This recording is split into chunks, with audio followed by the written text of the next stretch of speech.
Terpuji nama Tuhan buat kasih setianya dalam kehidupan kita. Terkhusus perjumpaan malam ini melalui sapaan kasih dan ketukar cinta Tuhan, dengan bersama-sama merenungkan firman Tuhan dalam tema yang mengatakan lapar dan haus. Mazmur 63 ayat 1 sampai 4 mengatakan, ketika ia ada di padang gurun Yehuda, ya Allah, Engkaulah Allahku, aku mencari Engkau. Jiwaku haus kepadamu, tubuhku rindu kepadamu, seperti tanah yang kering dan tandus, tiada berair. Demikianlah aku memandang kepadamu di tempat kudus, sambil melihat kekuatanmu dan kemuliaanmu, sebab kasih setiamu lebih baik daripada hidup. Bibirku akan memegahkan Engkau. Saudara, ada satu kisah nyata hidup Dave Rafecki, seorang pelempar bisbol. Pada saat karirnya sedang menuju puncak dengan pemain bisbol yang terkenal, suatu saat merasa sakit di lengannya, lalu memeriksakan diri ke satu rumah sakit. Alhasil diagnosa dokter adalah kanker di tangannya. Ada kanker di tangannya dan harus dilakukan tindakan operasi pembedahan. Agar tidak makin menyebar,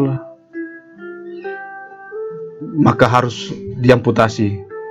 Lengannya harus diamputasi. Saat itu harapan Dave terasa hancur. Karirnya yang sedang menuju puncak terancam.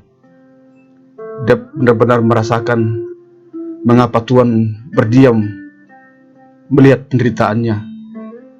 Dave ingin lari dari hadapan Tuhan, lari dalam kekecewaan. Saudara, Mazmur 63 menggambarkan pergumulan Raja Daud di padang gurun Yehuda. Ketika anaknya Absalom mengejarnya, ingin membunuhnya, lalu Daud berlari meninggalkan istana, dan di padang gurun ia merasa ditinggalkan oleh Tuhan. Yang digambarkan seperti lapar dan haus, kering seperti tanah yang tandus. Gambaran tiadanya harapan. Dalam Samuel 2 ayat 15 dan ayat 30 mengatakan, Daud mendaki bukit Zaitun sambil menangis. Kepalanya berselubung dan ia berjalan dengan tidak berkasut. Juga seluruh rakyat yang bersama-sama dengan dia masing-masing berselubung kepalanya, dan mereka mendaki sambil menangis. Sekarang Daud tidur di padang gurun, yang dahulu tidur di istana. Apakah benar-benar Tuhan meninggalkan dan tidak lagi peduli dengan kehidupan Daud? Tidak.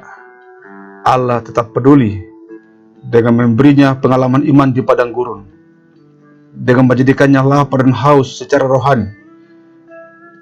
Dalam ayat 7 mengatakan, apabila aku ingat kepadamu di tempat tidurku, merenungkan Engkau sepanjang kawal malam.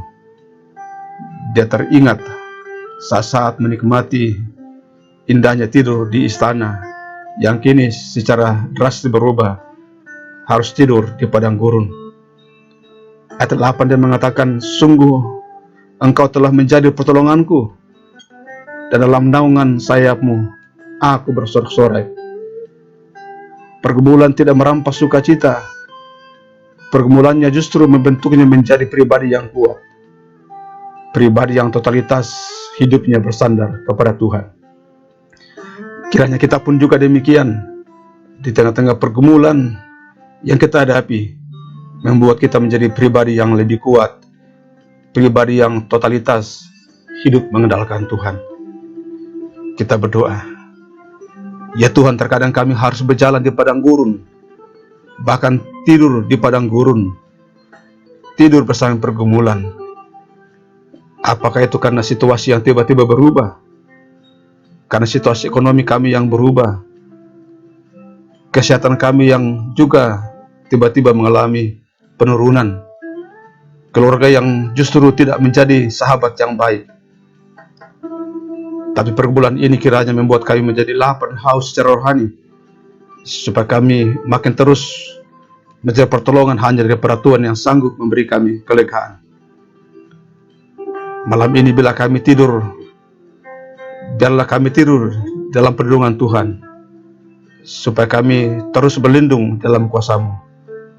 Semua itu hanya mungkin terjadi ketika kami harus merindukan, ketika kami terus merindukan berkat-Mu, merindukan Engkau datang menolong kami. Karena itu Bapa yang terkasih dalam Tuhan, bukalah hati dan kehidupan di hadapan Tuhan, dan terimalah berkat daripadanya. Tuhan memberkati engkau dan melindungi engkau. Tuhan menyinari engkau dengan wajahnya dan memberi engkau kasih karunia. Tuhan menghadapkan wajahnya kepadamu dan memberi engkau kasih karunia. Amin.